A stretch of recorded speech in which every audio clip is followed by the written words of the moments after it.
द्वारिका ठाकुर जी ने क्यों चुनी? गुजरात वाले कभी कभी बहुत जो है हम ब्रजवासियों के आगे बहुत सीना चौड़ाते हैं। देखो आपके ठाकुर जी ब्रज में 11 वर्ष 56 दिन रहे, हमारी द्वारिका में 120 वर्ष तक ठाकुर जी रहे, हमारे गुजरात में।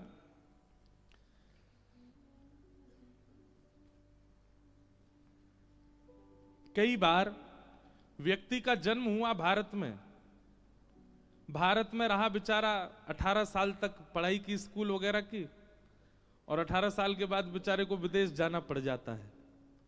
विदेश में पढ़ाई करने गया, यूनिवर्सिटी में पढ़ा, फिर वहीं उसकी जॉब लग गई, वहीं बिजनेस चालू हो गया, वहीं कोई पसंद आ गई, ब्याह कर लिया, बच्चे आदि सब हो गए। जन्मा कहां? भारत में। अपनी युवावस्था कहां व्यतीत की? भारत में। पर अब कहां रह रहा है 40 साल से? विदेश में। उससे पूछो मन लगता है तुम्हारा? मातृभूमि की बहुत याद आती है। तो हमारे ठाकुर जी तो बेचारे मजबूरी में रह रहे हैं, नहीं ठाकुर जी को नित्य याद तो श्री वृंदावन की ही आती है।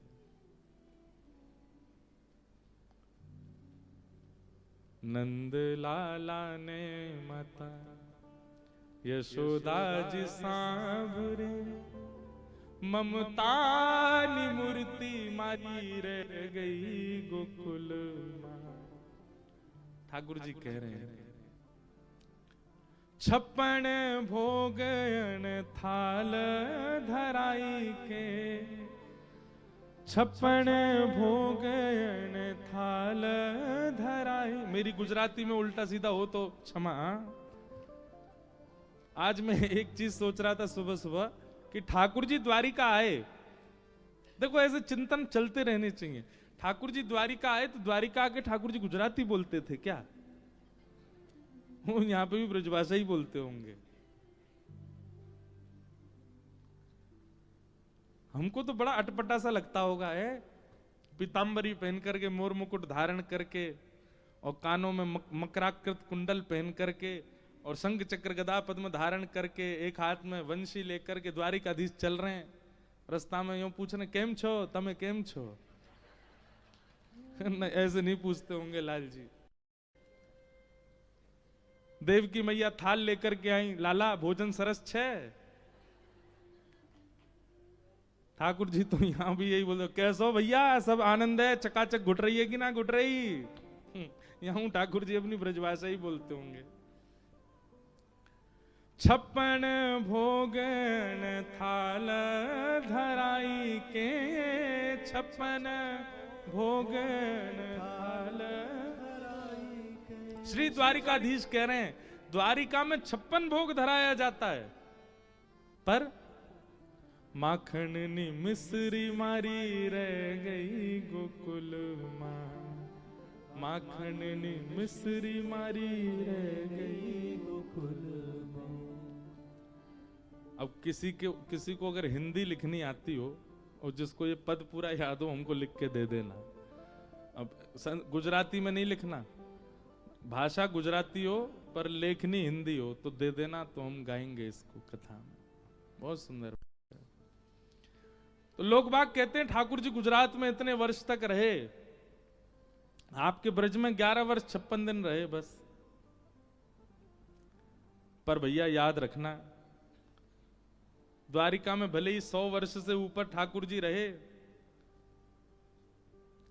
पर आज भी पूरे कलिकाल में किसी भी मानव के हृदय पर जो प्रभाव 11 वर्ष की लीला डाल देती है, वो द्वारिका लीला नहीं डाल पाती। जो 11 वर्ष के ठाकुर जी की लीला वो जितनी भारी पड़ जाती है ना चित्त पर, वो द्वारिका लीला नहीं पड़ती। अवधि कितनी ज्यादा है ये महत्वपूर्ण नहीं है, जितनी है उसमें प्रेम कितना ज्यादा है वो महत्वपूर्ण है। यहां ठाकुर जी इतने वर्ष तक रहे, उसके पीछे भी एक कथा है। एक भक्त की मनोकामना के लिए ठाकुर जी यहां विराजे। कथा आती है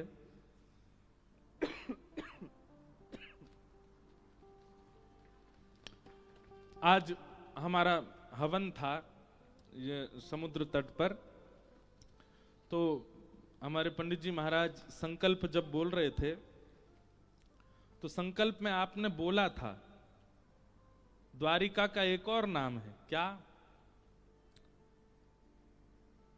आनर्त प्रदेश। क्या नाम है? क्या नाम है? आनर्त प्रदेश। इसको आनर्त देश कहते हैं। अगर जब यहां पर संकल्प लिया जाता है तो आपको कहना पड़ेगा आनर्त प्रदेश है। गोमती तटे, गोमती सागर संगमे।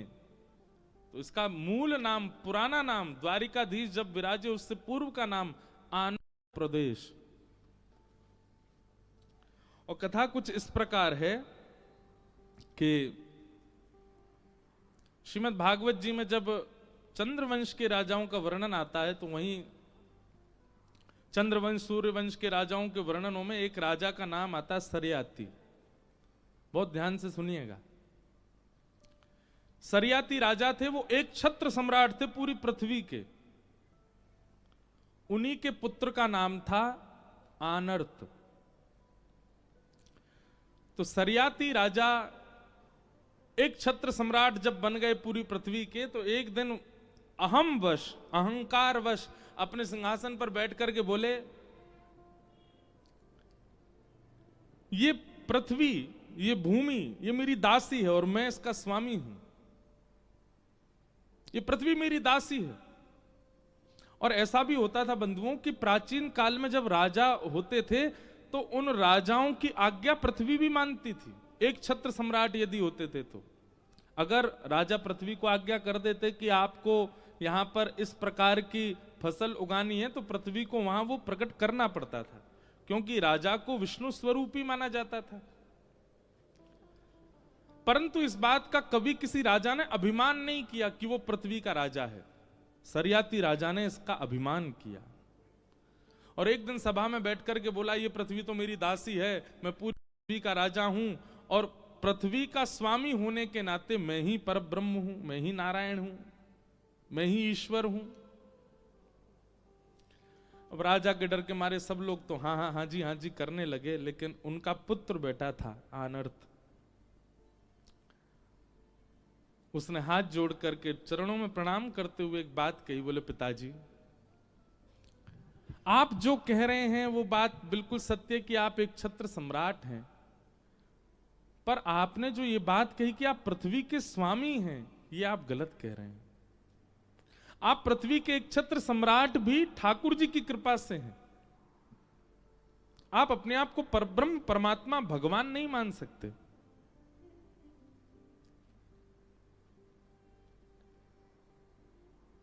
सुबह सुबह उठते ही कितने लोग हाथ देखते हैं, हाथ ऊपर करो, झूठे, सबरे झूठे। इतने सब देखते हो हाथ सुबह उठते ही। चलो कल सबके कमरान में जाके देखूंगा कितने लोग हाथ देखते हैं। कराग्रे वस्ते लक्ष्मी कर मध्य कर मूले तु गोविंद। और फिर उसको बाद क्या करते हैं, समुद्र वसने देवी पर्वत स्तनि मंडले विष्णु पत्नी नमस्तुभ्यम। विष्णु पत्नी नमस्तुभ्यम। पृथ्वी को क्या कहा जाता है? विष्णु की पत्नी। भगवान की दो पत्नी है, श्रीदेवी और भूदेवी। श्रीदेवी लक्ष्मी है और भूदेवी पृथ्वी। आनर्त पिताजी से कहने लगा, बोले पिताजी आप कैसे कह सकते हैं कि पृथ्वी आपकी दासी और आप उसके स्वामी? क्या वेदों में गलत लिखा है विष्णु पत्नी नमस्तुभ्यम? ये विष्णु की पत्नी है और आप इसके स्वामी कैसे बन सकते हैं? सरियाती को क्रोध आ गया अपने पुत्र की बात सुन करके। बोले अच्छा तो तू मुझे पृथ्वी का स्वामी नहीं मानता? बोले मैं आपको एक छत्र सम्राट मानता हूं, पर आप पृथ्वी के स्वामी नहीं हो सकते।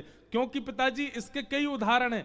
पहला उदाहरण, आपका जन्म नहीं हुआ था उससे पहले से पृथ्वी है, और आप पधार जाएंगे उसके बाद भी पृथ्वी रहेगी।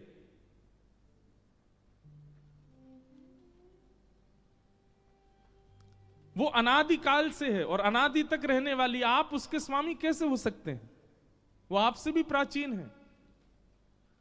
और दूसरी बात, भगवान की पत्नी है वो, और एक बार जिसका ब्याह हो गया, एक बार जिसको पति वरण हो गया और सदा के लिए एक साथ रह रहे हैं, वेदों में भी प्रमाण है, उसका अन्य पति कैसे हो सकता है? इसलिए मैं वेद प्रमाण बात मानूंगा। आप पृथ्वी के सम्राट भले ही होंगे, स्वामी नहीं हो सकते। आनर्त और सरियाती में थोड़ी नोकझोंक हो गई। सरियाती ने कहा तो फिर ठीक है, तू मुझको अगर पृथ्वी का स्वामी नहीं मानता तो मैं पृथ्वी का एक छत्र सम्राट होने के नाते आज्ञा देता हूं, मेरी पृथ्वी के एक भी कोने में तू नहीं रहेगा, मेरे राज्य को छोड़ के चला जा। कहां जाएगा बता? पूरी पृथ्वी पर मेरा शासन है और मैं अपने शासन में तुझे रहने नहीं दूंगा। आनर्त बोला, आप पृथ्वी के सम्राट हैं, समुद्र के नहीं। मैं समुद्र में चला जाऊंगा, मैं समुद्र पर रहूंगा और समुद्र के स्वामी तो नारायण है।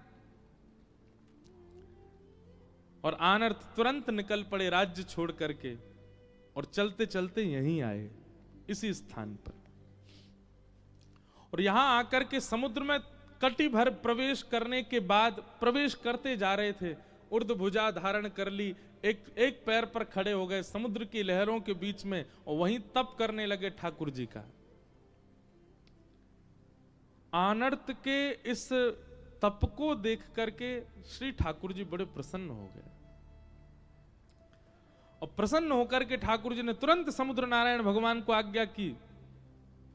बोले, पूरा पृथ्वी मंडल यहां का एक छत्र सम्राट सरियाती है, समुद्र का राजा मैं हूं। मैं आपको आज्ञा देता हूं, जिस क्षेत्र में, जिस स्थान पर आनर्त खड़ा है उसके 100 योजन की भूमि आप खाली कर दीजिए, पीछे चले जाइए और उस भूमि का राजा, उस भूमि का स्वामी, पृथ्वी का राजा ना होके आनर्त को बना दीजिए।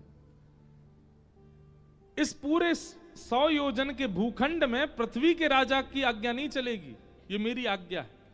और भगवान ने आकाशवाणी करके समुद्र नारायण भगवान से कहा, आप 100 योजन भीतर चले जाओ, जहां वो खड़ा है उससे, और इतना पूरा क्षेत्र ये आनर्त का होगा।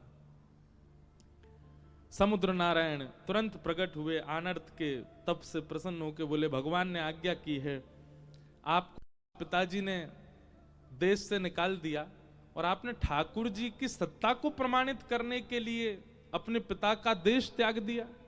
इसलिए भगवान ने आज्ञा की है कि आप जहां खड़े, यहां से चारों ओर 100 योजन तक ये आपकी भूमि है, यहां पृथ्वी पर किसी राजा का शासन नहीं होगा, और मैं अब पीछे हट रहा हूं। और समुद्र नारायण पीछे जाने लगे। आनर्त बहुत प्रसन्न तो हुए, पर नेत्रों में अश्रु भर आए। ठाकुर जी के चरणों में प्रणाम किया, बोले, भगवान मेरी एक कामना सुन लीजिए। भगवान प्रसन्न हो गए, प्रकट हुए, बोलो क्या चाहिए बताओ। बोले, एक भक्त कभी नहीं चाहता कि उसके नाम से या उसकी सत्ता से किसी बात का प्रचार हो। भक्त कभी प्रचार में नहीं रहना चाहता। मैं नहीं चाहता कि इतिहास में या भविष्य में लोग इस भूमिखंड को मेरे नाम से जाने। जब कभी भी मेरा नाम लिया जाएगा मुझे तो पीड़ा होगी नाथ। आपने मुझे ये स्थान दिया है, ये भूमिखंड मुझको दिया है, मैंने मांगा नहीं था, मेरी इच्छा भी नहीं थी, पर आपने मुझे दिया है, तो कृपा करके अब मेरे इस स्थान को आप सुशोभित कीजिए, ये आपके नाम से जाना जाए, आपकी उपस्थिति से इसकी महिमा हो, ऐसी कृपा इस पर कीजिए। भगवान बड़े प्रसन्न हो गए। समझ रहे ना कथा पूरी? आनर्त से बहुत खुश हुए। ये कथा बहुत लोगों को नहीं पता होगी। भगवान बोले, हम योजना बनाएंगे और तुम्हारी इस भूमि को हम ही पवित्र करेंगे। फिर आनर्त के वंश में एक राजा हुए, उन राजा का नाम था रयवत। क्या नाम था? रयवत। रयवत की पुत्र की पुत्री का नाम था रेवती।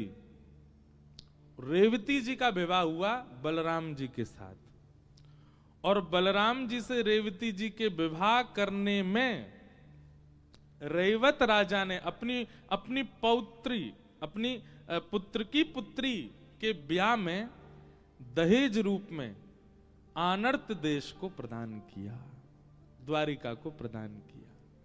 ये एक कथा शास्त्रों में ऐसी बताई जाती है। दहेज में मिली ठाकुर जी को, और ठाकुर जी को भी नहीं, बड़े भैया को दहेज में मिली द्वारिका नगरी। तो बलराम जी को तो पहले बड़ा संकोच हुआ, बोले दहेज में, हमको तो दहेज चाहिए ही नहीं, और ये तो हमारे जो पितामह ससुर जी हैं ये तो पूरी की पूरी भूखंड ही दे रहे हैं।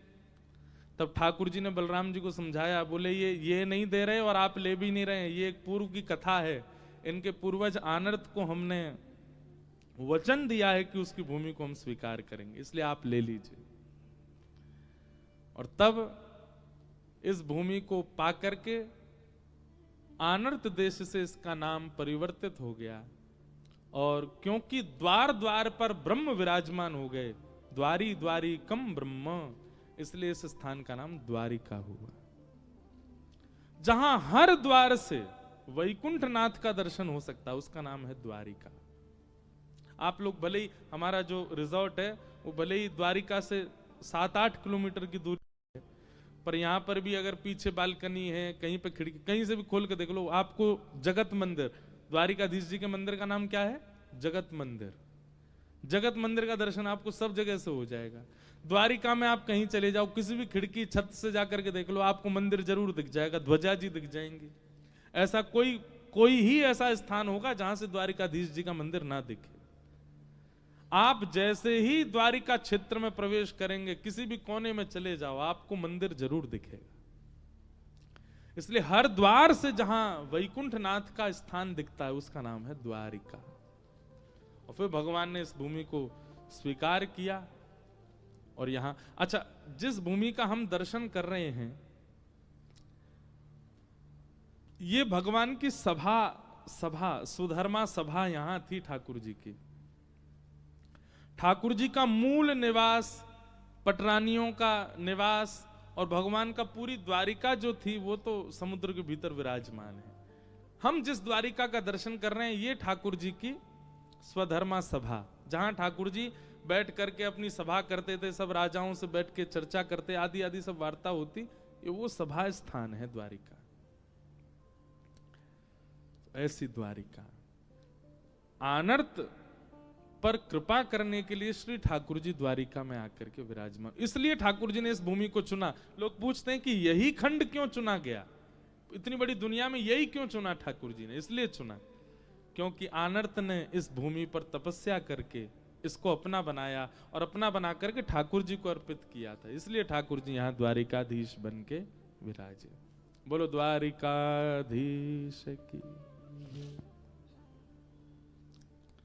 तो अगर कोई आपसे पूछे तो आप यहाँ का पूरा भाव अब बता सकते हैं कि ठाकुर जी द्वारिका में क्यों बसे, ब्रज छोड़ करके ठाकुर जी यहाँ क्यों आए। वहां नाथ द्वार में अजब कुमारी के लिए ठाकुर जी चले गए। देखो, ब्रज प्राणों से भी ज्यादा प्रिय है ठाकुर जी को।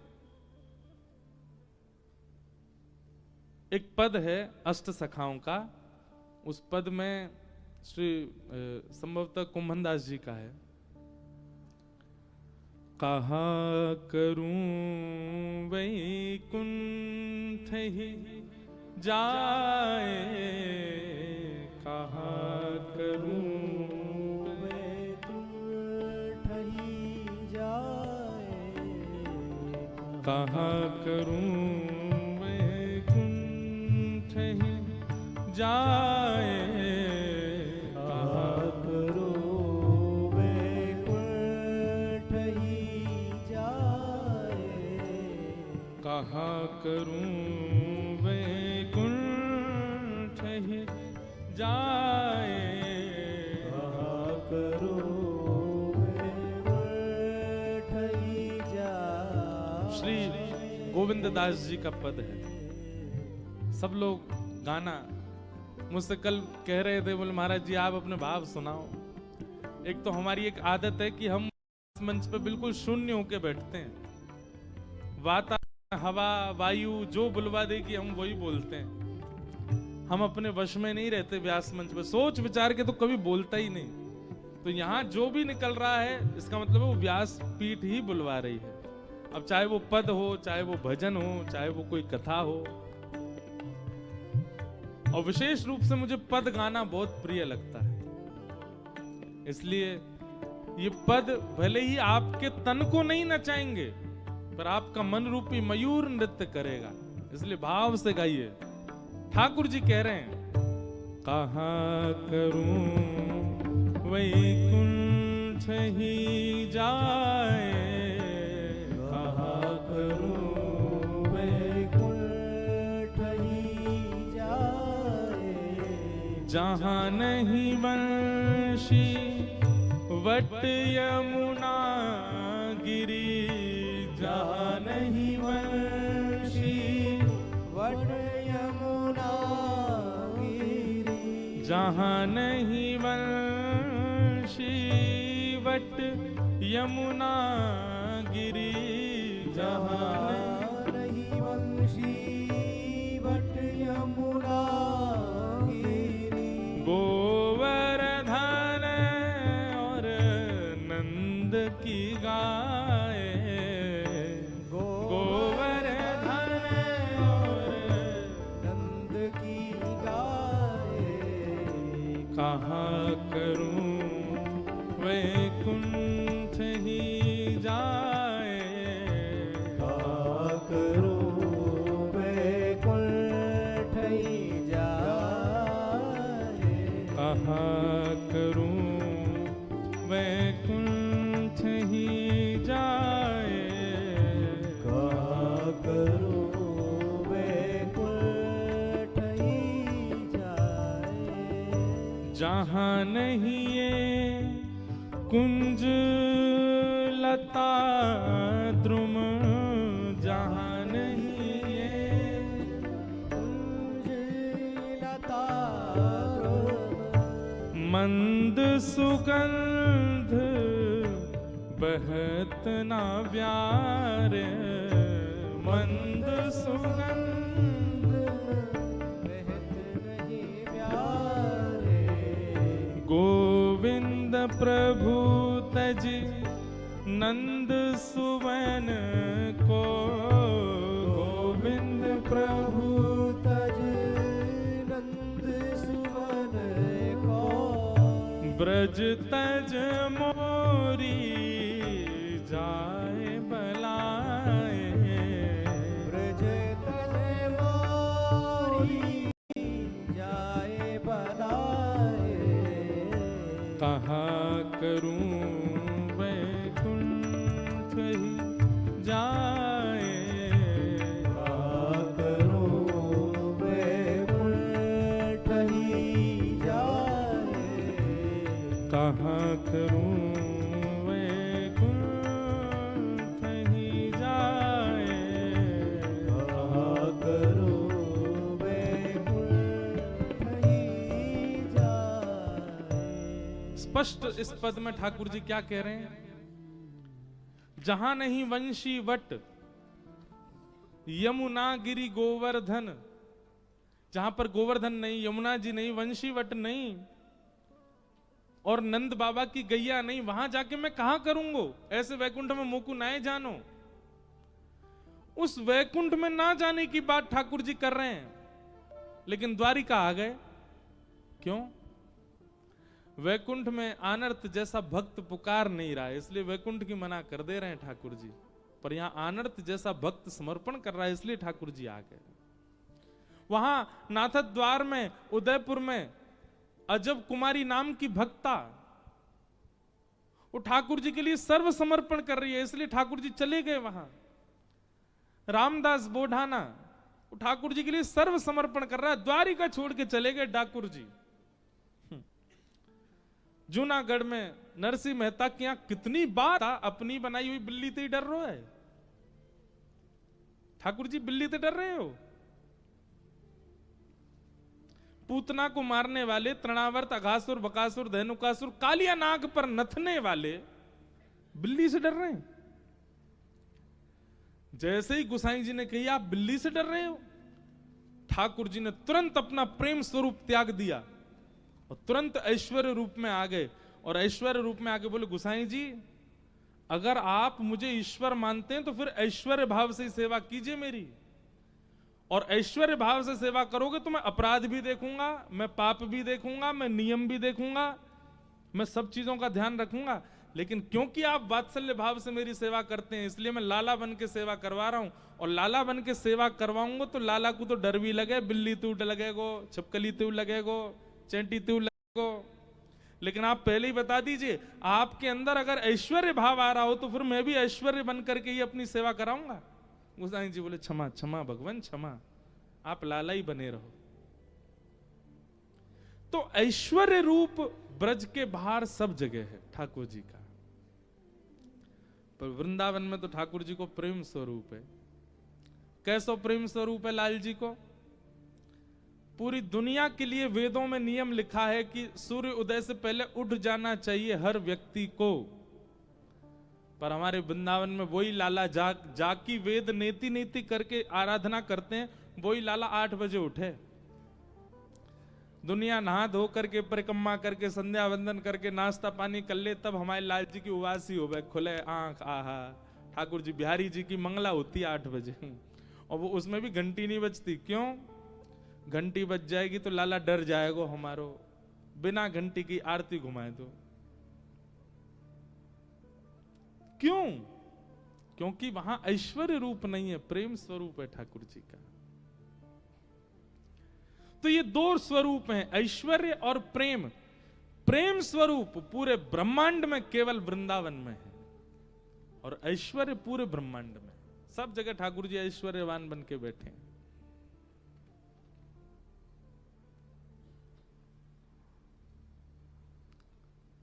तो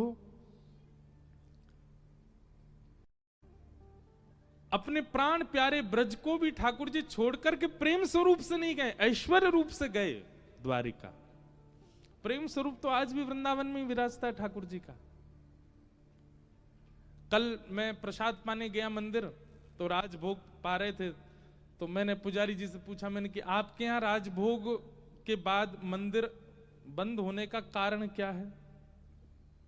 बोले हमारे ठाकुर जी राजा धीराज हैं, अब इतना बढ़िया प्रसाद पाया, प्रसाद पाके थोड़ी देर पौधेंगे, सोएंगे। मैंने हमारे ब्रज में ठाकुर जी सोते नहीं हैं। दोपहर में ठाकुर जी के मंदिर बंद क्यों होते हैं?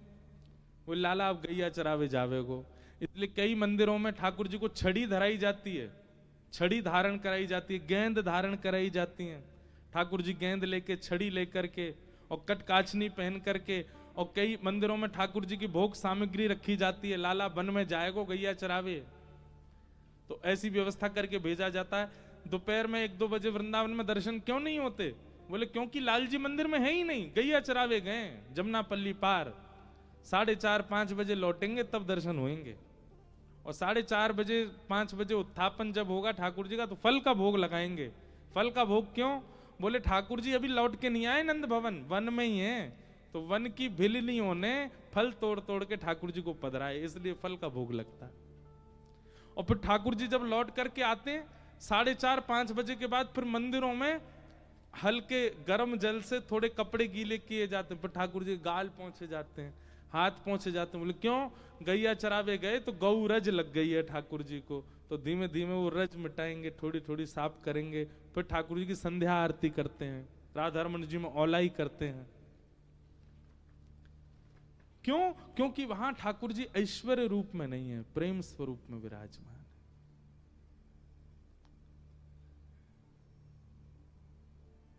ये ठाकुर जी का ऐश्वर्य रूप है। ठाकुर जी में ऐश्वर्य रूप है, पर हां व्यक्ति भले ही कितना भी ऐश्वर्यवान हो जाए, वो अपने हृदय का प्रेम नहीं छुपा सकता।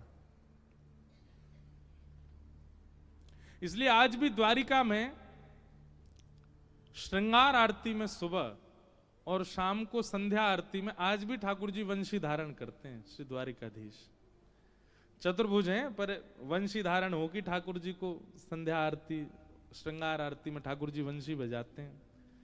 मतलब श्रृंगार करके आज भी ठाकुर जी वृंदावन को याद करते हैं, श्री द्वारिका में रहते भय भी। ऐसे ठाकुर जी का प्रेम भाव है। द्वारिकाधीश को भी अगर आप वृंदावन प्रेम से पुकारोगे तो ठाकुर जी को और अच्छा ही लगेगा। हम तो जाके ऐसे ही बोले, मैं लाला बहुत जोर से आनंद कर रहा हूं, हमारे ब्रज में पलो बड़ो, यहाँ के राजा धीराज बन गए, आनंद आ रहा हो, खूब जोर से बैठो सिंहासन में। ठीक है, बढ़िया लाला, चकाचक भीतर बैठो रे, हम ब्रजवासी दूर दूर खड़े हैं। ऐसे करके ठाकुर जी से थोड़ी चर्चा करें तो ऐसा लगता है कि ठाकुर जी सुन रहे हैं, प्रेम स्वरूप नहीं भूलते। ऐसे श्री द्वारिकाधीश बड़े आनंद से विराज रहे हैं और उनकी चरण सन्निधि में हम आप सब लोग कथा का श्रवण कर रहे हैं। बीच बीच में कुछ द्वारिका के महात्मा और भाव प्रकट होते हैं, सबको प्रणाम है। आइए भागवत जी के प्रसंग में प्रवेश करें। कल हम लोगों ने मंगलाचरण सुना था भागवत जी का, अब उससे आगे की चर्चा श्रवण करते हैं। 88,000 सौनकादि ऋषि नैमिषारण्य में मानव कल्याण के लिए यज्ञ करने के लिए बैठे थे, पर इन सबको यह लगने लगा कि यज्ञ से मानव कल्याण नहीं होगा, मानव के कल्याण के लिए कुछ अलग करना पड़ेगा, कुछ ऐसा करना पड़ेगा जिससे प्रभाव पड़े मानवों के चित्त पर। तब विचार करने लगे क्या करें।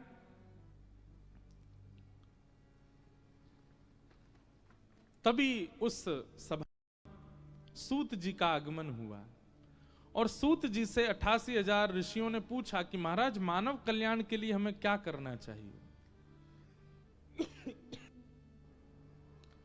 6 प्रश्न किए और इन्हीं 6 प्रश्नों में 7 दिन की कथा चलती है। आज हम पर भी कुछ प्रश्न आए।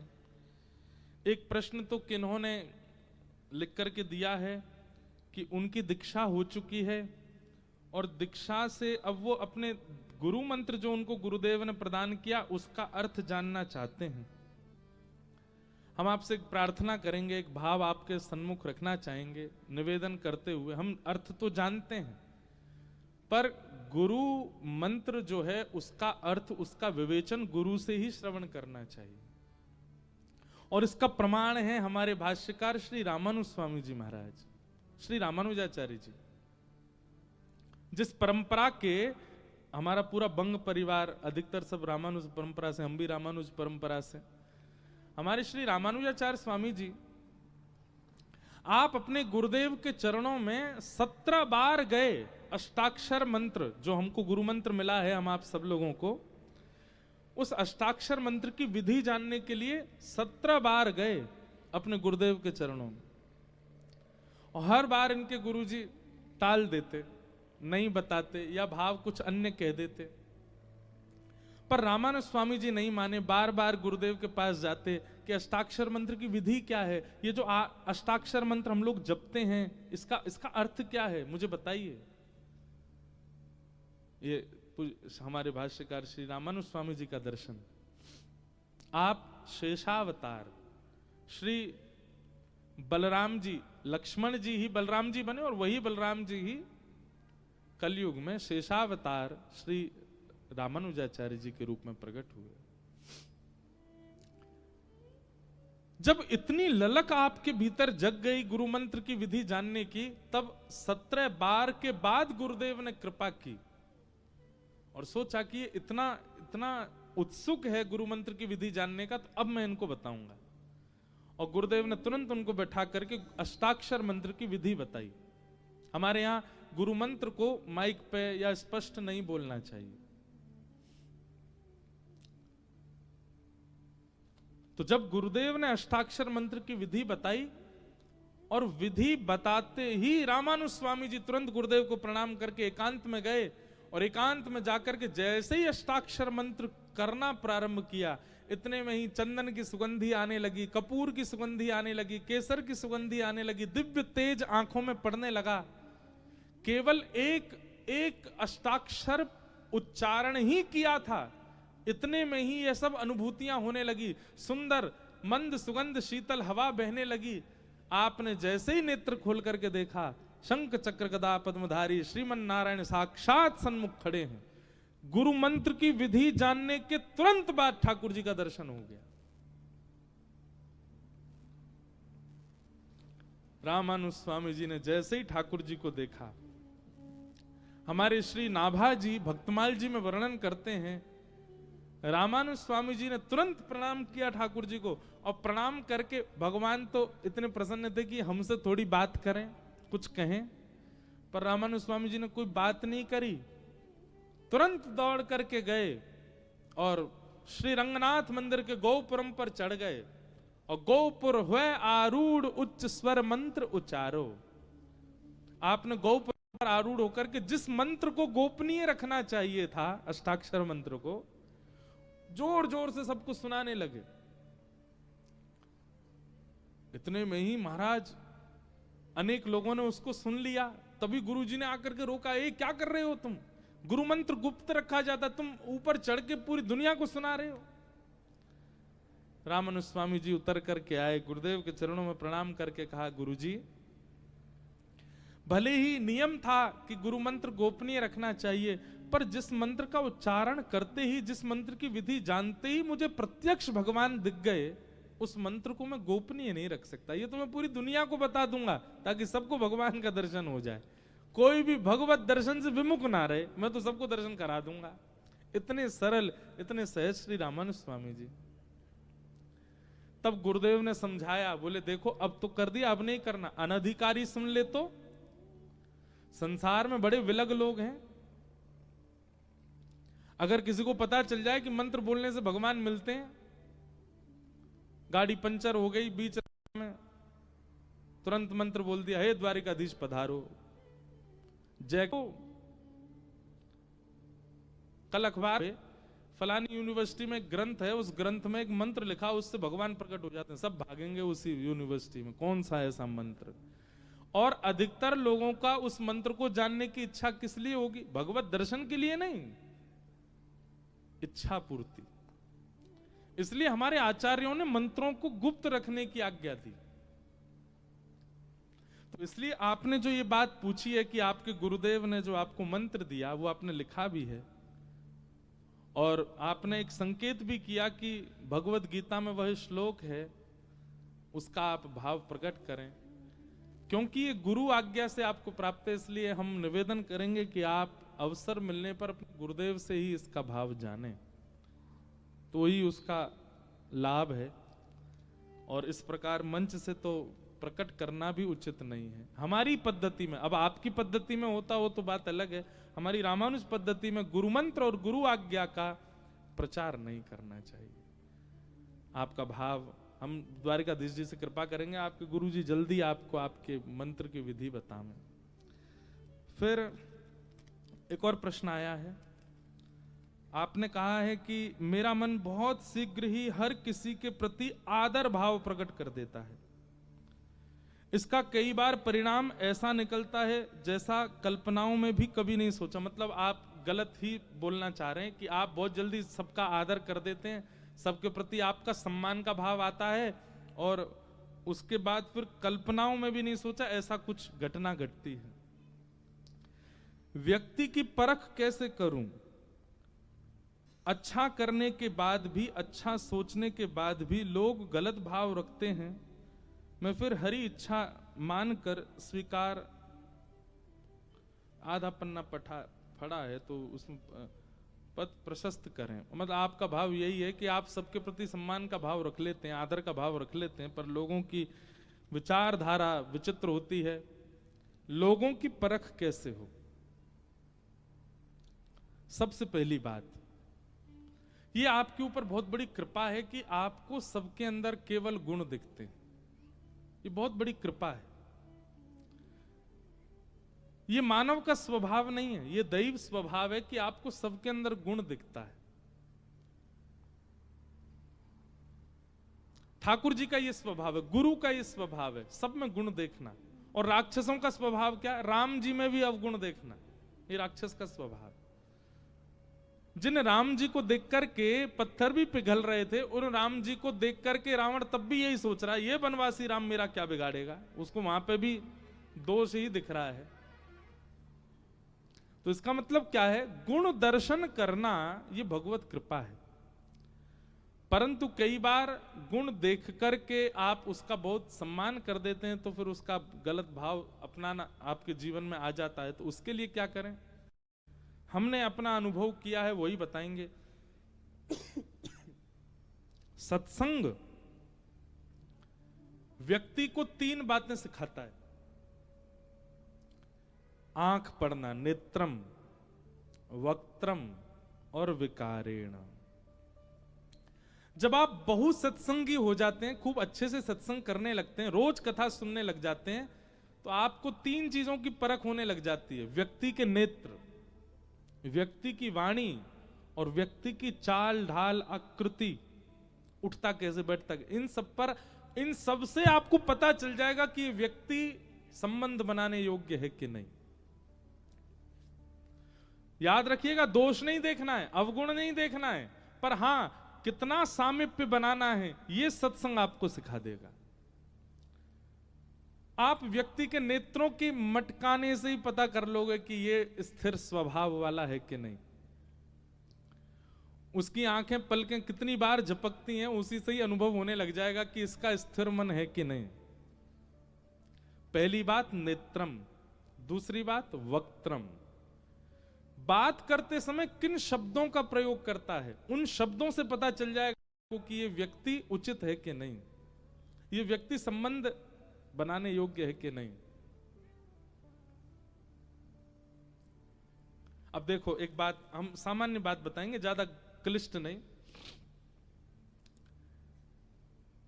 एक व्यक्ति बहुत अच्छी सेवा करते अपने ठाकुर जी की, तो मुझे मिले, महाराज जी मेरे ठाकुर जी का दर्शन कर लीजिए। मैंने कहा भैया हम तो कथा में व्यस्त हैं, हम तो नहीं जा पाएंगे। तो उन्होंने कहा मैं अपने ठाकुर जी यहीं ले आऊंगा। अब ले आऊंगा शब्द, इस शब्द से यह पता चलता है कि वह व्यक्ति ठाकुर जी की सेवा में अति निपुण नहीं है। अगर अति निपुण होता, ठाकुर जी को सामान्य व्यक्ति भाव से ले आऊंगा नहीं कहेगा, क्या कहेगा, मैं अपने ठाकुर जी पधराऊंगा। अब ये एक शब्द आ जाता है तो पुष्टि मार्गीय भाव, पर सेवा में अति रहने वाला व्यक्ति फिर शब्दों से उसके से पता चल जाता है कि वो क्या कह रहा है। महाराज जी, अब कई लोग भोजन पवाते हैं, आपको रोटी डाल दूं, रोटी डाल दूं, चटनी डाल दूं, सब्जी डाल दूं। अब ये डाल दूं शब्द से क्या पता चलता है कि इन्होंने संतों को भोजन कराया ही नहीं है कभी। ये वैष्णवों को भोजन नहीं कराना जानते, इसीलिए बोल रहे हैं डाल दूं।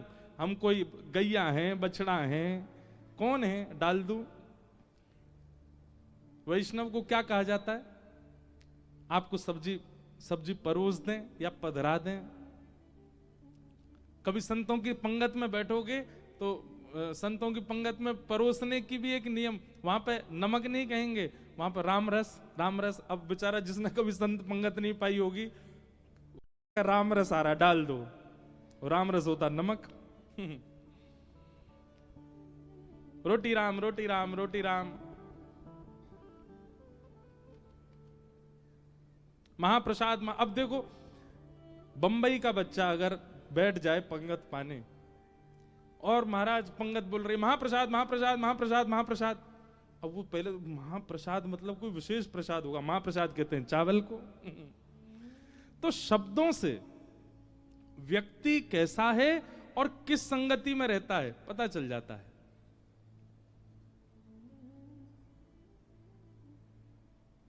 महाराज जी अपन लोगों को ना, अपन शब्द आती पता चल जाती कहां बैठते हो। अपन लोगों, ऐसे कई लोगों के शब्दों से उसका वातावरण पता चल जाता, पर कब, जब आप सत्संगी होगे तब। वो कहां किस शब्द का प्रयोग करता है, किस शब्द को बोलता है। तो पहली बात व्यक्ति की परख होती है उसके नेत्रों से। स्थिर नहीं है, धीर नहीं है, गंभीर नहीं है, इसका मतलब है संबंधवर्ती व्यक्ति नहीं है। दूसरी बात, वाणी, शब्द किन किन शब्दों का प्रयोग करता है उससे पता चलता है संबंधवर्ती है कि नहीं। और तीसरी बात, चलता कैसे है, उसकी चाल कैसी, बैठता कैसे। किसी स्थान पर सोफा पे कई लोग बैठते हैं, आगे सीधे अपने हाथ टांगे, पांव यूं धरे, ऐसे पूरा करके बैठ जाते हैं, तो पता चल जाता है कि बहुत सत्संगी व्यक्ति नहीं है। अब आप लोग अपनी मुद्राएं मत बदलो, जैसे हो वैसे ही रहो। कई लोग बेचारे धीमे धीमे हाथ सीधा कर रहे हैं, पैर नीचे कर रहे हैं, ये सब मत करो। आप जैसे हो वैसे ही रहो। उसके कपड़े पहनने का ढंग उससे पता चल जाता है कि वो कैसे वातावरण का है। तो नेत्रम, वक्त्रम, विकारेण, इन 3 चीजों से व्यक्ति की परख होनी शुरू हो जाती है। पर कब? जब आप सत्संगी होके तब। बिना सत्संग की अभी पता चली यहां से कथा उठते ही गए और महाराज एक दूसरे की आंख देखने लगे, चप्पल नेत्र हैं तुम्हारे, महाराज जी आज बता रहे थे, बहुत मटकते हैं इधर उधर। ये देखो तुम कैसे शब्द का प्रयोग कर रहे हो, देखो तुम बिस्तर पे आके कैसे औंधे लेट को, महाराज जी बोल रहे थे विकार से पता चलता है व्यक्ति कैसा है। ये सब अभी परखने मत लग जाना। कम से कम अपने कानों को पहले बहु सत्संग प्रदान करो। जब अधिक मात्रा में आप सत्संग करने लग जाएंगे तो ये करना नहीं पड़ेगा आपको, आपको जबरदस्ती देखना नहीं। आपकी पहली झलक पड़ते ही व्यक्ति की आपको इतना पता चल जाएगा कि ये अति संबंध बनाने योग्य है कि नहीं।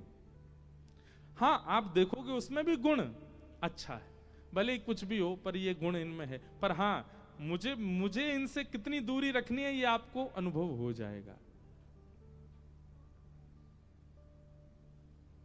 मीराबाई वृंदावन में जब विराजती थी ना, तो एक बार अकबर और बीरबल इन दोनों को पता चला कि मीराबाई वृंदावन में रहती हैं। तो अकबर जो था ये सुनवैया अच्छा था, ये सुनने के लिए कुछ भी कर सकता था, अच्छा स्वर सुनने का बड़ा आदी था, उसको चस्का था सुनने का। मीराबाई बहुत सुंदर गाती थी। तो इसने बीरबल से कहा, बोले सुनो, हमने सुना वृंदावन में मीराबाई रहती हैं, हाँ उनका स्वर सुनना है।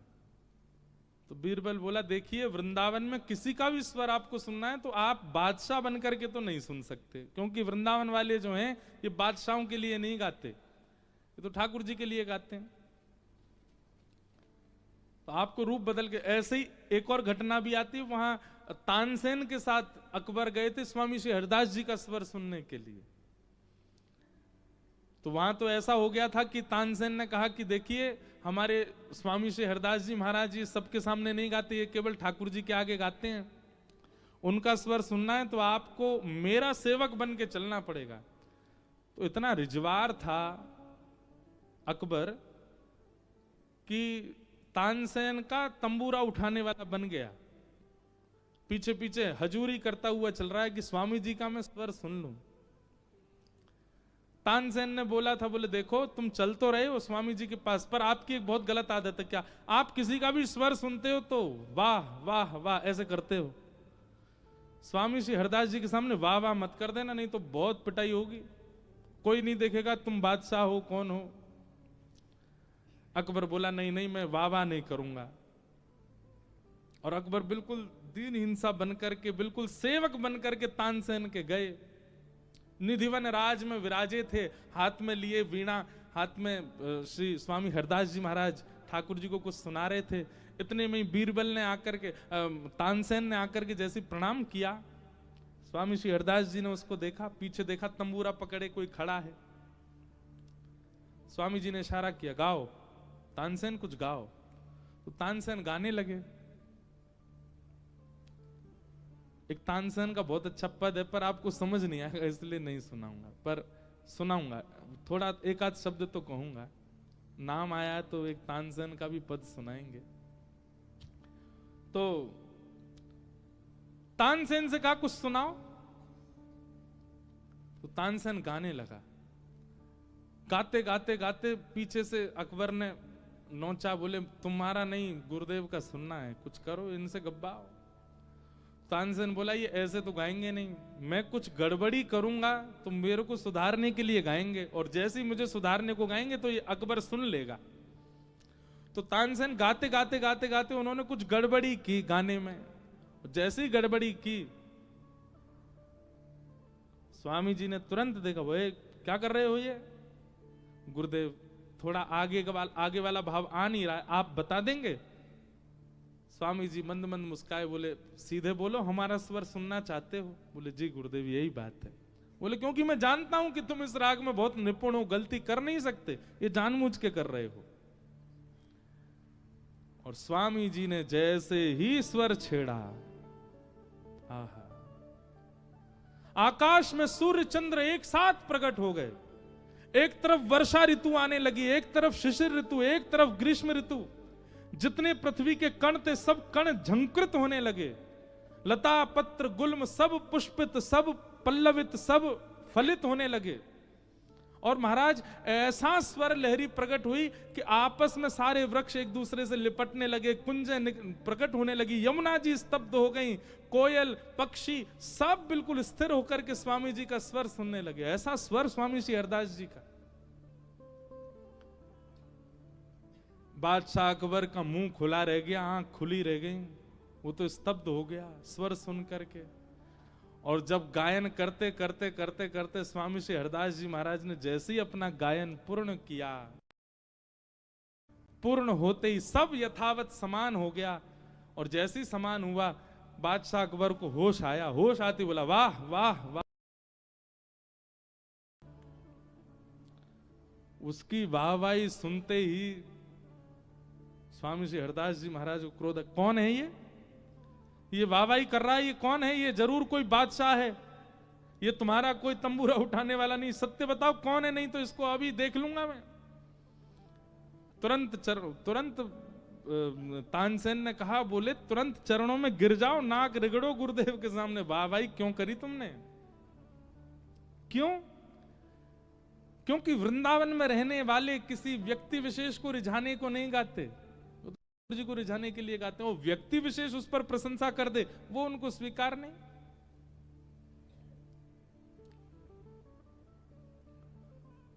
फिर बादशाह को क्षमा किया। आप बहुत लंबी कथा, हम मीराबाई की सुना रहे थे, तो मीराबाई का स्वर सुनने के लिए गए, रूप बदल करके अकबर।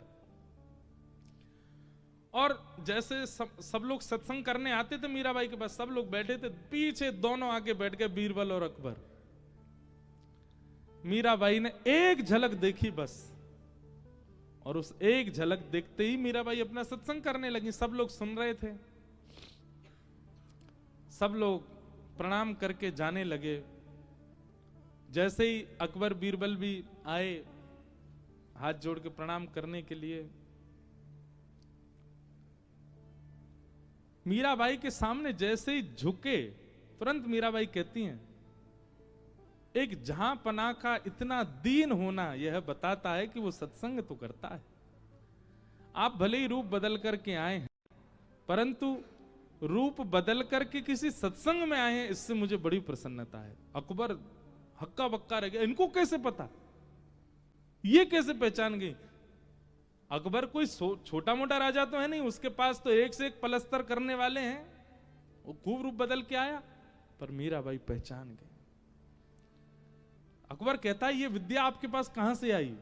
तो मीराबाई कहती हैं, ये सत्संग की विद्या है।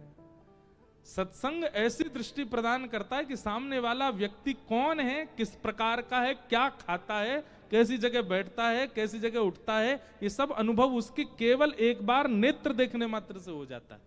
ये सत्संग का प्रभाव। आपके बैठने की अदब से पता चल रहा था कि आप जहां पना है, आप सत्संगी नहीं है। सत्संगी ऐसे नहीं बैठता जैसे आप बैठे थे। तो नेत्रम, वक्त्रम और विकारेण, इन तीनों से पता चल जाता है व्यक्ति कितना साम्यवर्ती हो सकता है, कितना समीप लाने योग्य है। इसलिए जिनका ये प्रश्न है, उनसे हमारी प्रार्थना, सत्संग बढ़ाइए, परखने की भावना से नहीं, केवल सत्संग कीजिए। जैसे ही सत्संग आपके चित्त में आने लगेगा, आपको लगने लगेगा, जैसे घी लगता है शरीर को तो मोटापा बढ़ता है,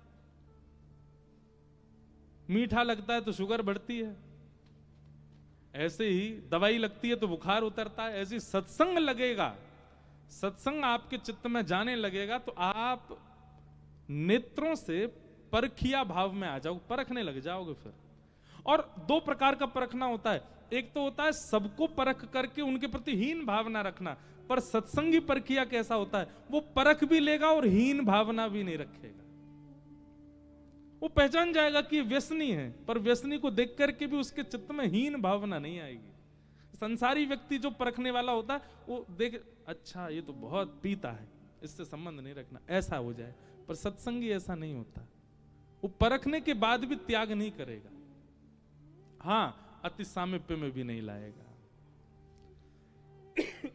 तो जिनका ये प्रश्न था, बहुत अच्छा प्रश्न, ऐसे प्रश्न होने चाहिए कि सुनना, बोलने वाला, सुनने वाला और सबको समाधान मिले।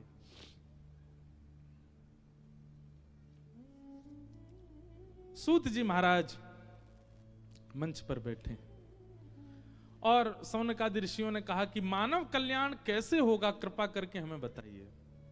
और सूत जी महाराज यहीं से भागवत जी का प्रवचन करना प्रारंभ करते हैं।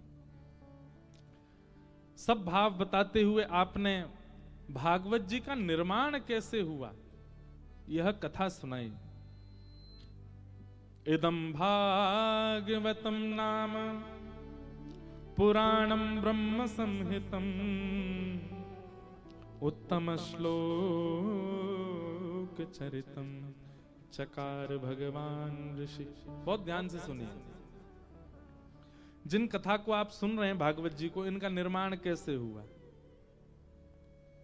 वेद व्यास जी ने भागवत जी का निर्माण किया। अधिकतर हमारे हिंदू वैदिक सनातन धर्म के जितने भी पुराण हैं, सबके रचयिता कौन है? वेद व्यास। वेदों के रचयिता कौन है? वेद व्यास। वेद व्यास जी ने ही वेद, पुराण, महाभारत इन सबको लिखा है। अब प्रश्न आता है, इतना सब कुछ क्यों लिख दिया? अन्य पंथ मजहबों में जाओ तो वहां एक ही ग्रंथ है, और हमारे हिंदू वैदिक सनातन धर्म इतने सारे। कई बार तो मेरा इतना सिर घूम जाता है, 7 दिन कथा सुनने के बाद जैसे ही मैं कथा करके तो एक व्यक्ति बोला, महाराज जी आपकी भगवत गीता प्रवचन बहुत अच्छे लगे, हमने 7 दिन रोज सुने। मेरे मन में आती है, मैंने कि अरे बावड़े, ये भगवत गीता नहीं थी, ये श्रीमद् भागवत थी। भगवत गीता अलग है, भागवत जी अलग हैं। कई लोग रामायण और रामचरितमानस में अंतर नहीं जानते। सुनने गए रामचरितमानस, पर क्या बोलेंगे, हम रामायण सुनने गए थे।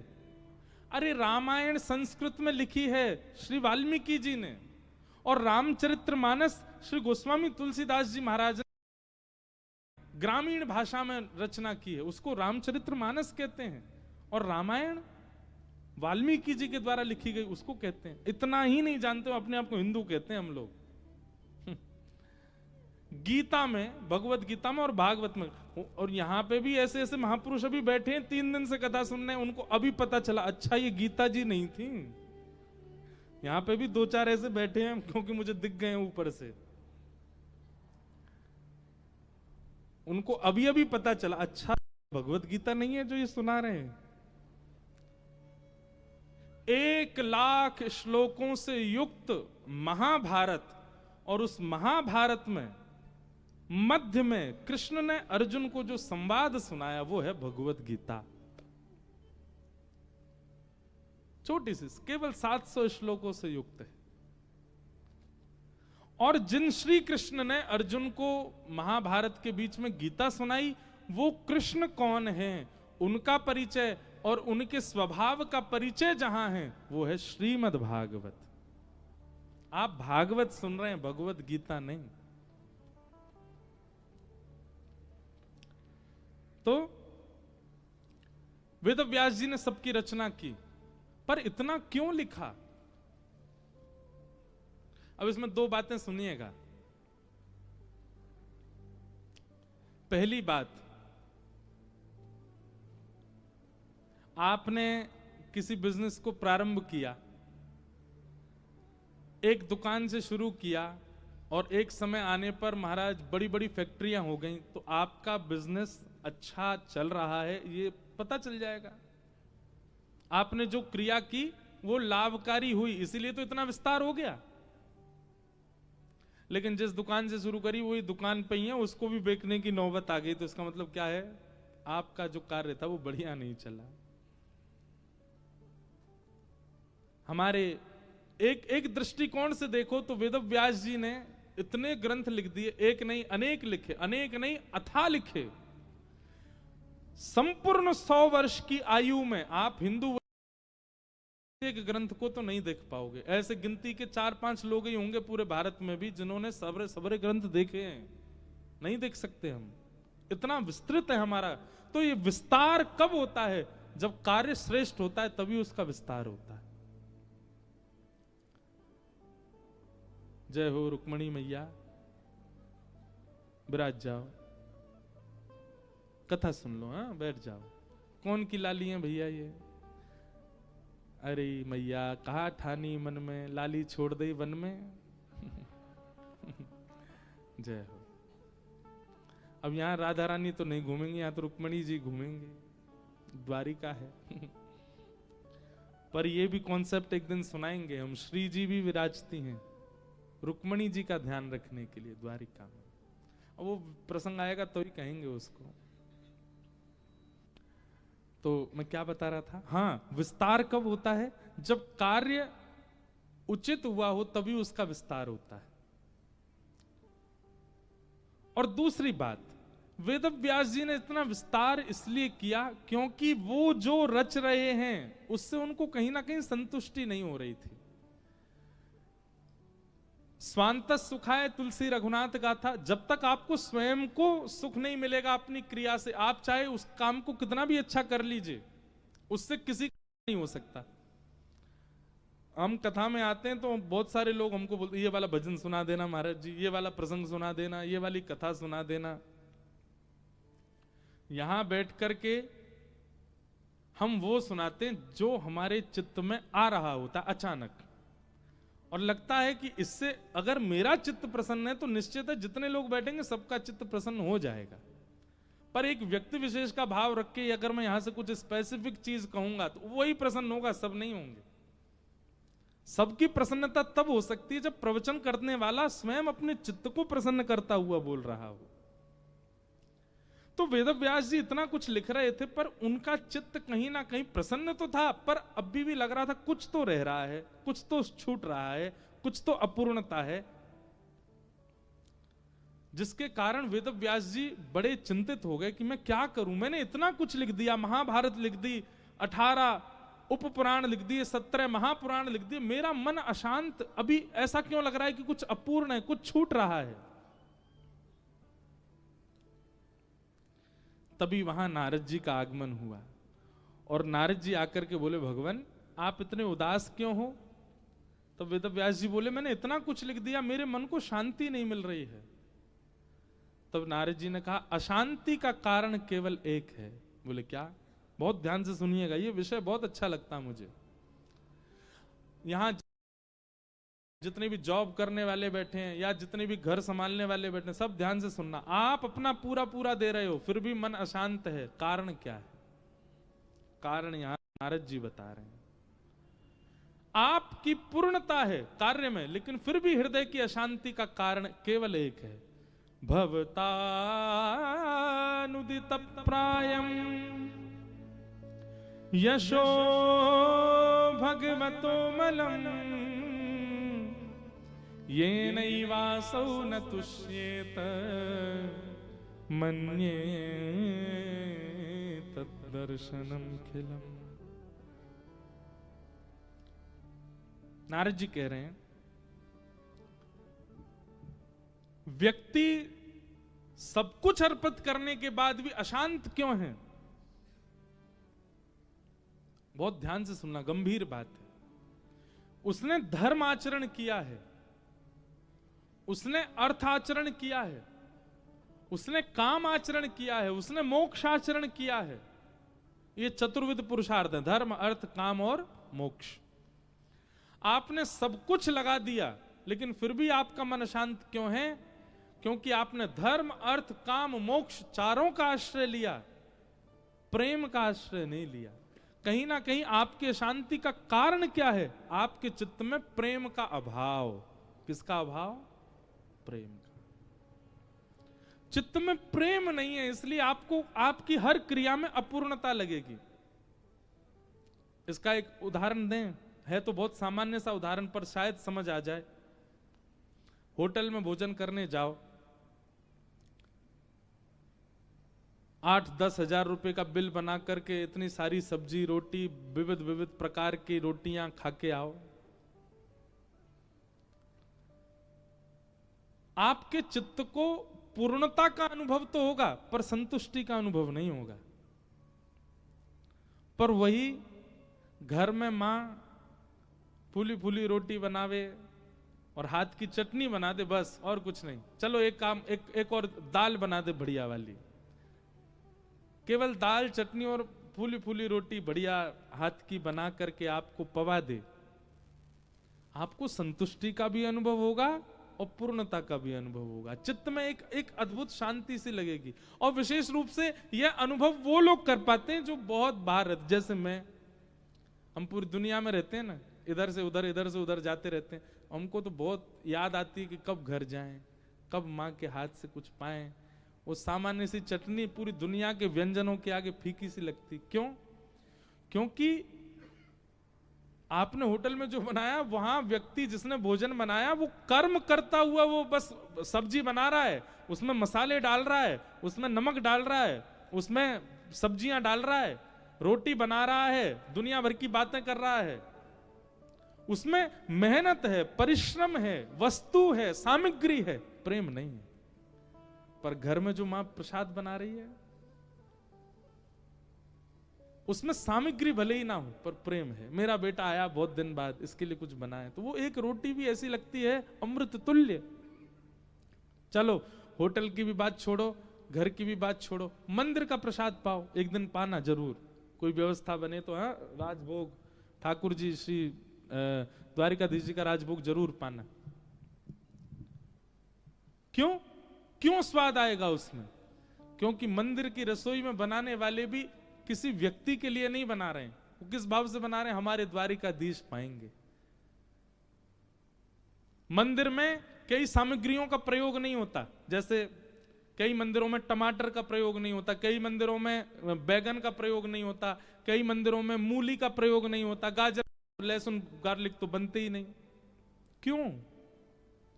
मैंने एक बार यहीं हमारे द्वारिकाधीश मंदिर के पुजारी जी से पूछा कि मंदिर में कौन सी सामग्री प्रयोग होती है। उन्होंने एक उत्तर दिया, बस वही उत्तर ही पर्याप्त है। बोले जिसको पाने के बाद जो बर्ब्स आती है ना, जो हम लोगों को जो वायु पास होती है मुख से, वो दुर्गंध युक्त ना हो, ऐसी सामग्री ही ठाकुर जी को पवाई जाती। उसमें दुर्गंध, जिस वस्तु से दुर्गंध आ जाए या जिस वस्तु से एक गंध आवे, वो कोई भी सामग्री ठाकुर जी के प्रसाद में नहीं जाएगी। अब उन सामग्रियों का चयन करो जिसके बाद वायु जो मुख से आई है उसमें कोई गंध नहीं हो, वो ठाकुर जी को प्रसाद में जाती है, वो सामग्री जाती है। तो ये सामग्रियों का चयन क्यों किया गया? ठाकुर जी के सुख के लिए किया गया, इसीलिए प्रसाद अमृत तुल्य हो जाता है। अरे कहां तक कहें, पुजारी जी ने दिया, वो अगर हाथ से गिर भी गया ना मंदिर परिसर में, तो व्यक्ति वहां पे संकोच नहीं करता, उठा के तुरंत पा लेता है। आज सुबह ही हुआ, हमको माखन मिश्री बांट रहे थे, तो किसी को दिया, एक बूंद नीचे गिर गया, उन्होंने तुरंत लिया, पा लिया। और यही कहीं और गिर जाए, आदमी नहीं पाता। क्यों? क्योंकि वो प्रेम युक्त सामग्री वहां पर बनी गई है, ठाकुर जी के लिए बनी गई है, किसी व्यक्ति विशेष के टेस्ट बर्ड्स को सुख देने के लिए नहीं है, उसकी जिह्वा को प्रसन्न करने। तो सामग्री का चयन किस भाव से किया गया, उससे वह सामग्री सिद्ध हो जाती है, शुद्ध हो जाती है। अब हमने इतनी बड़ी बात समझाई, मूल बात ये, नारद जी वेद व्यास जी से कह रहे हैं, बोले व्यास जी आपने जितने भी ग्रंथ लिखे हैं, सब ग्रंथों का लक्ष्य क्या है? धर्म, अर्थ, काम और मोक्ष की प्राप्ति। धर्म की प्राप्ति, अर्थ की प्राप्ति, कामनाओं की पूर्णता की प्राप्ति और अंततो गत्वा मोक्ष की प्राप्ति। आपने केवल इन 4 बातों के लिए सब कुछ लिखा है, प्रेम की प्राप्ति के लिए कुछ नहीं लिखा, इसलिए आपका चित्त अशांत है। आपने प्रेम को केंद्र बिंदु बना करके कुछ नहीं लिखा, इसलिए आपका चित्त अशांत है।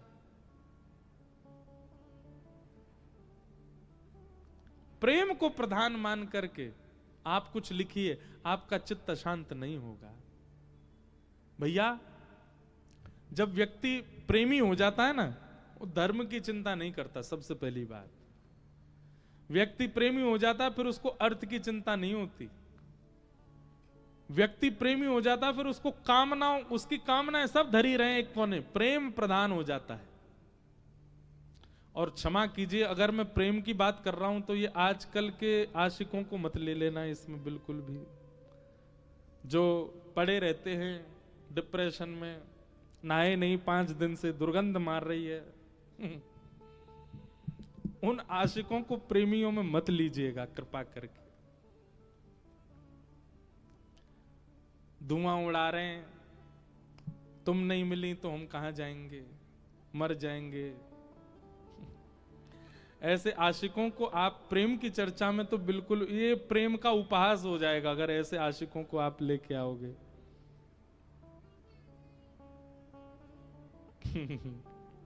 मेरे को बातें तो बहुत आ रही हैं पर मैं नहीं कहूंगा।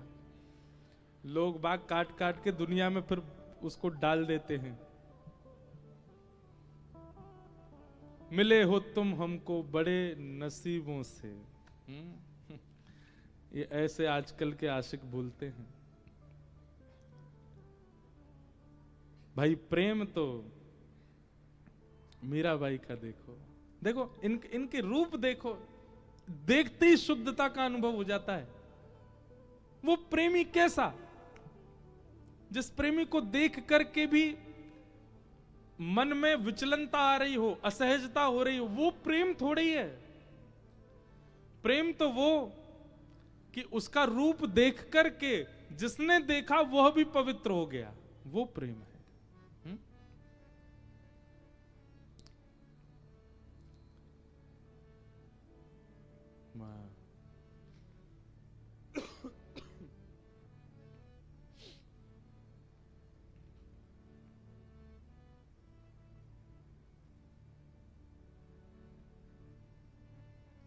प्रेम तो वो श्रेष्ठ जिनको देख करके मन शुद्ध हो जाता हो, हृदय पवित्र हो जाता हो, और मलिनता आ जाती हो, और काम भावना प्रकट हो जाती हो, और क्रोध आ जाता हो, और ईर्ष्या द्वेष और दूर रहने की, ये कोई प्रेम है? प्रेम तो वो जो आपको भी शुद्ध कर देता हो, वो प्रेम है। हमारे वृंदावन में एक ठाकुर जी की मुसलमान भक्त हुई, उनका नाम था ताज बेगम। क्या नाम था? ताज बेगम। उनको मंदिर में घुसने नहीं दिया जाता था। क्यों? क्योंकि वो हिंदू नहीं थी। पर ताज बेगम का ऐसा प्रेम था ठाकुर जी से, वो बाहर मंदिर के बैठे बैठे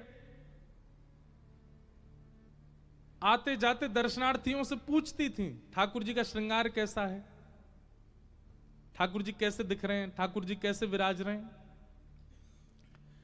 कुछ दिन तक तो दर्शनार्थियों से सुनने लगी। अब एक स्थिति ऐसी आ गई, अब ताज बेगम पहले ही सोच के आती हैं, आज ठाकुर जी ऐसे बैठे होंगे, आज ठाकुर जी की माला ऐसी होगी, आज ठाकुर जी का मुकुट ऐसा होगा, आज ठाकुर जी के वस्त्रों का वर्ण ऐसा होगा। मंदिर में तो जाने नहीं दिया जाता, बाहर ही बैठी रहती। अब दर्शनार्थियों से पूछती नहीं है, दर्शनार्थी को बुला के कहती, सुनो मैं जैसा बताऊं बस हाँ या ना बोलना। ठाकुर ने आज लाल वस्त्र पहने? बोले हाँ। ठाकुर जी ने आज सिर पर मोरपिच, पंच मोरपिच का मुकुट पहना? बोले हाँ। ठाकुर जी ने आज मकराकृत कुंडल पहने? बोले हाँ। गले में मोतियों की माला? हाँ। कितनी माला? 6 माला हैं। अब बोले गिनी तो नहीं। बोले जाओ गिन के आओ, 6 माला हैं गले में? बोले हाँ 6 माला। ठाकुर जी ने कंठ पर ऐसे हसली पहनी है? बोले हाँ हसली पहनी है। ठाकुर जी ने पीला केसरी चंदन उसकी पत्रावली बना करके गाल पे गोल ऐसे हो रहा है? बोले हाँ। बस सुनते ही ताज बेगम वहीं नृत्य करने लग जाती थी। उनको देख करके लोगों के चित्त में प्रेम आ जाता था। एक प्रसंग मैं सुनाता हूं। श्री हनुमान जी महाराज जब लंका गए तो लंका में जाकर के जब सब जगह भ्रमण कर रहे थे, तब एक जगह हनुमान जी ने देखा बड़े अक्षरों में लिखा था राम। हनुमान जी बोले लंका में राम कहां लिखा है भाई? तो हनुमान जी ने परीक्षा लेने के लिए एक ब्राह्मण का रूप धारण किया, और ब्राह्मण का रूप धारण करके उर्दपुंड लगा करके बिल्कुल केश आदि त्याग करके बानर वेश छोड़ करके एक सुंदर ब्राह्मण का रूप धारण किया, खड़ाऊ पहन करके चट चट चटकाते भाई भीतर प्रवेश कर गए। देखें तो सही, राम लिखा है किसका भवन? अंदर बैठे थे कौन? विभीषण जी। जैसे ही हनुमान जी ने प्रवेश किया और विभीषण ने हनुमान जी की ओर देखा, हनुमान जी की ओर देखते ही विभीषण जी ने तुरंत दंडवत प्रणाम किया, और एक बार प्रणाम किया तो चलता, प्रणाम करके उठे और हनुमान जी को देखकर फिर प्रणाम किया, फिर उठे, फिर देखा, फिर प्रणाम किया, 3 बार प्रणाम किया। हनुमान जी को संशय हो गया कहीं ऐसा तो नहीं इसको मैं दिख रहा हूं हनुमान रूप में, ये इसीलिए मुझे 3 बार प्रणाम कर रहा है। हनुमान जी ने अपना मुख देखा, बोले मुख तो बदल लिया, ये फिर भी 3 बार प्रणाम। पास में एक झरना वो फुब्बारा जैसा था, उसमें झांक करके अपना मुख देखा तो हनुमान जी का रूप तो बदला ही हुआ है, फिर ये मुझे इतना प्रणाम क्यों कर रहे हैं? हनुमान जी ने पूछा भैया हमारा आपका कोई पुराना संबंध है क्या? आप हमसे पहले कभी मिले हो क्या? आप हमको इतनी बार प्रणाम क्यों कर रहे हो? विभीषण जी बोले मैं आपसे कभी नहीं मिला, मैं तो पहली बार देखा आपको, तो फिर वो 3-3 बार क्यों प्रणाम कर रहे हो भाई? विभीषण जी बोले मैं नहीं जानता आप कौन है, आपका नाम क्या है, आप कहां से आए, कौन है क्या है, मैं कुछ नहीं पता, पर पता नहीं क्यों आपने जब से मेरे भवन में प्रवेश किया है तब से मुझे राम जी पहले से ज्यादा प्यारे लग रहे हैं। आपको देखने के बाद राम जी से मेरा और प्रेम बढ़ रहा है, तो निश्चित ही आप कोई भक्त हैं, इसलिए मैं प्रणाम कर रहा हूं। तुरंत हनुमान जी अपने रूप में आ गए, विभीषण को हृदय से लगाया। ये है प्रेम का लक्षण, ये है प्रेमी का लक्षण। जिसको देखते ही काम प्रकट हो जाए, जिसको देखते ही क्रोध प्रकट हो, जिसको देखते ही ईर्ष्या प्रकट हो, वो प्रेमी नहीं। जिसको देखते ही प्रेम प्रकट हो वो प्रेमी।